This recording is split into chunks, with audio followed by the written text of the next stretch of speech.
আমলাতন্ত্রের স্বভাব এবং চরিত্রের পরিবর্তন না হলে নতুন বাংলাদেশ বিনির্মাণ সম্ভব হবে না। টেলিভিশন, পত্র পত্রিকা নিউজের হেডলাইনের জন্য শুধুমাত্র কথার বাকযুদ্ধ চালায়, সেই পরিস্থিতি কিন্তু কারো জন্য ভালো কিছু বয়ে আনবে না। সমস্ত রাজনৈতিক দল জুলাইয়ের পক্ষের শক্তি। কাজী আগামীতে আমরা যে কাঙ্ক্ষিত নতুন বাংলাদেশ চাই, সেই বাংলাদেশ রাতারাতি গড়ে উঠবে না। নতুন বাংলাদেশ করতে চাই মানুষ, কিন্তু আমরা পুরানোরাই আছি। কাজে আমাদের এই রাজনৈতিক নেতৃবৃন্দ আমলাতন্ত্রের স্বভাব এবং চরিত্রের পরিবর্তন না হলে নতুন বাংলাদেশ বিনির্মাণ সম্ভব হবে না।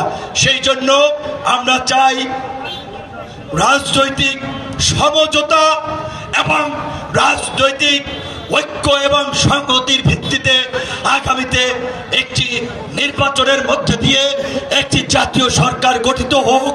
সেই সরকারে সমস্ত রাজনৈতিক দলের প্রতিনিধি থাকবে এবং সেই জাতীয় সরকার আগামী 5 বছরে বাংলাদেশকে একটি স্থিতিশীল এবং উন্নত রাষ্ট্রে পরিণত করবে। সেই লক্ষ্যে আমরা কাজ করতে চাই। কিন্তু যদি আমাদের মধ্যে রাজনৈতিক বিভাজন থাকে, আমাদের মধ্যে অনৈক্য থাকে, তাহলে ওই পতিত স্বৈরাচারী শক্তি আবার ফিরে আসবে, ফাঁসিবাদ মাথা চাড়া দেবে। সেই সময় কিন্তু আমরা কেউ নিরাপদ থাকব না। একদিকে আমরা আগামী ফেব্রুয়ারিতে নির্বাচনের জন্য রাজনৈতিক দলগুলো মাঠে নির্বাচনী গণসংযোগে নেমে পড়েছি। নির্বাচন হবে, আমরা আশাবাদী। মানুষ ভোট দিয়ে জনপ্রতিনিধি নির্বাচন করবে, মানুষের মধ্যে একটা আগ্রহ উচ্ছ্বাস রয়েছে। আরেক দিকে আবার নির্বাচনের আকাশে কালো মেঘের ঘন ঘটাও কিন্তু আমরা দেখতে পাচ্ছি।